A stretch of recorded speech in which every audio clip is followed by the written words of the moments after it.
Good morning, students. How are you? I hope you all are doing well at your home. This video lecture is for class 5th students. Class 5th students, in our previous classes, we have discussed about a story whose title is A Surprise.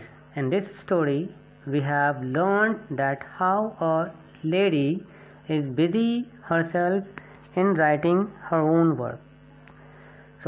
पिछले class में बच्चों हम लोगों ने पढ़ा था कि कैसे एक लड़की अपने आप को एक स्टोरी लिखने में बिजी रखती है और उसका लिखना उसका शौक़ होता है। बेसिकली वो अपने कहानियाँ लिखती है और चाहती है कि उसकी यह कहानियाँ किसी न किसी एक दिन अखबार में प्रकाशित हो जाएं, पब्लिश्ड हो जाएं। तो बच्चों आज हम लोग अपनी इस कहानी के बचे हुए भाग को पूरा करेंगे और यह जानने और समझने का प्रयास करेंगे कि आगे कहानी में क्या लिखा हुआ है। ठीक है। In a few minutes, Jo bounced in, laid herself on the sofa, and affected to read. Have you anything interesting there? Asked Meg, with consideration. Nothing but a story. Won't amount to much, I guess, returned Jo, carefully keeping the name of the paper out of sight. You'd better read it aloud. That will assume us and keep you out of mischief, said Amy, in her most grown up tone. बच्चों अब यहाँ तक का हम लोग मतलब समझेंगे। कुछ समय बाद जो उछल कर सोफे पर बैठ जाती है और पढ़ने में व्यस्त हो जाती है। मैग जो से तत्परता से पूछती है, क्या अखबार में कुछ खास छपा है? जो जवाब देती है, ज़्यादा कुछ खास नहीं है सिवाय एक कहानी के। जो सावधानीपूर्वक अखबार के उस पन्ने को छिपा लेती है।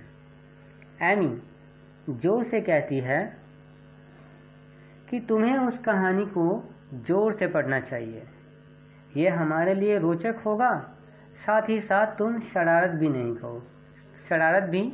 नहीं करोगी।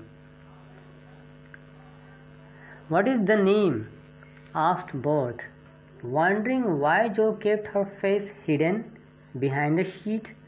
The Rival Painters. That sounds well. Read it, said Meg, with a loud hem and a long breath. Jo began to read very fast. The girls listened with interest, for the tale was romantic and somewhat pathetic, as most of the characters died in the end. I liked that part about the splendid picture, was Amy's approving remark as Jo paused. जैसे ही वो कहानी पढ़ना शुरू करती है, बीच में Burt पूछता है, कहानी का नाम क्या है? जो अखबार के पन्नों में अपना चेहरा छिपाए हुए ही जवाब दे देती है। कहती है, द राइवल पेंटर्स। मेग कहती है, सुनने में तो अच्छा है, पढ़ो तो जरा इसे। जो एक जोर की आवाज़ के साथ करती है, यानी कहती है ठीक है, ऐसे हम लोग करते हैं ना उसी तरह से वो करती है और कहानी पढ़ना शुरू करती है। जो इस कहानी को तेज़ी के साथ पढ़ना शुरू करती है। सभी लड़कियां कहानी को चाव के साथ सुनती हैं, बहुत इंटरेस्ट के साथ सुनती है, क्योंकि कहानी रोमांटिक थी और रोमांटिक होने के साथ साथ कहीं कहीं थोड़ी सी बोरिंग भी थी। बोरिंग इसलिए थी स्टूडेंट्स, विद्यार्थी बच्चों, कि इसके सारे पात्र ना अंत में मर चुके हैं। कहानी के जितने भी पात्र होते हैं, जितने भी कैरेक्टर्स हैं, वो एट लास्ट क्या होते हैं कि मर जाते हैं। तो कहीं ना कहीं ऐसा लगता है कि कहानी थोड़ी सी बोरिंग हो जा रही है लास्ट में जाके। जैसे ही जो थोड़ी देर के लिए पढ़ना बंद करती है, एमी अपने रिमार्केबल अंदाज में कहती है, मुझे कहानियों में तस्वीरों वाली भाग अच्छी नहीं लगी। यानी एक तरह से उस पर व्यंग करती है, उस पर तंज कसती है कि कहानी का जो वो स्टोरी वाला पिक्चर वाला जो पार्ट था ना, वो मुझे उतना खास नहीं लगा, उतना अच्छा नहीं लगा। इसके आगे लिखा हुआ है बच्चों, who wrote asked Bert, who had caught a glimpse of Jo's face. The reader suddenly sat up, cast away the paper, displaying a flushed countenance with a funny mixture of solemnity and excitement, replied in loud voice, "Your sister." "You!" cried Meg, dropping her work. "It's very good," said Amy critically.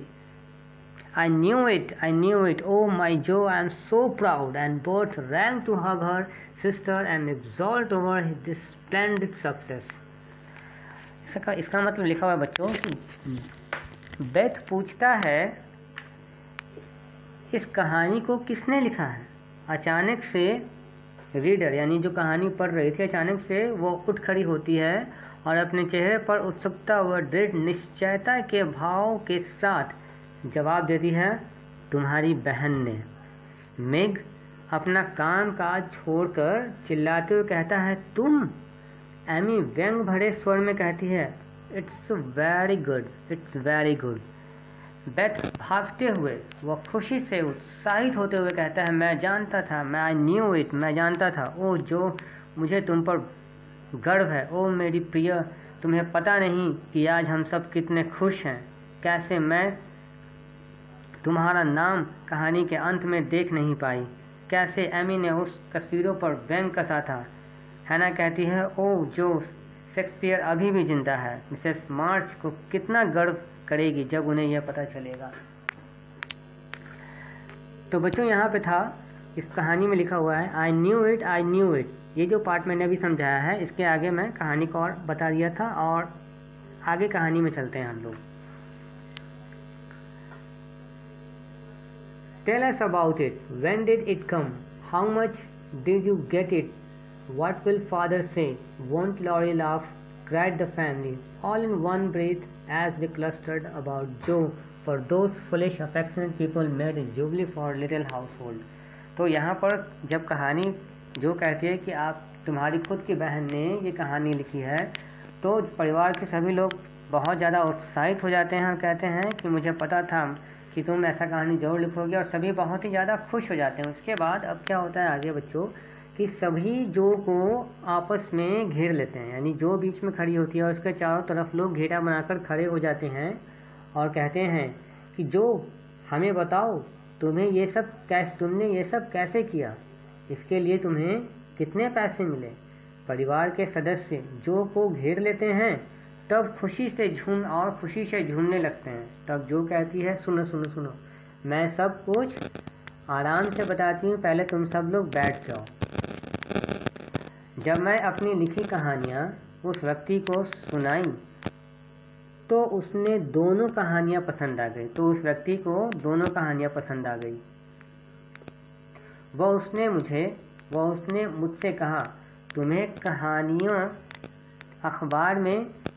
इन कहानियों के पैसे नहीं मिलेंगे, पर हाँ तुम्हारी कहानियाँ अखबार में छप जरूर जाएंगी। शायद बिगनर्स को वे लोग इसी तरह मोटिवेट करते हों, उनका मनोबल वे इसी प्रकार बढ़ाते हों।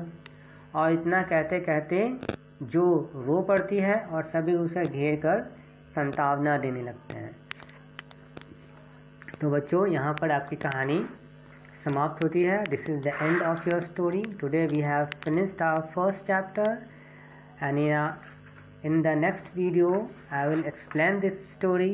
I will summarize this story in a very easy language. अगली कक्षा में मैं कोशिश करूँगा कि आप इस कहानी को मैं बहुत ही आसान शब्दों में आपको समराइज़ करके सुनाऊँ ताकि कहानी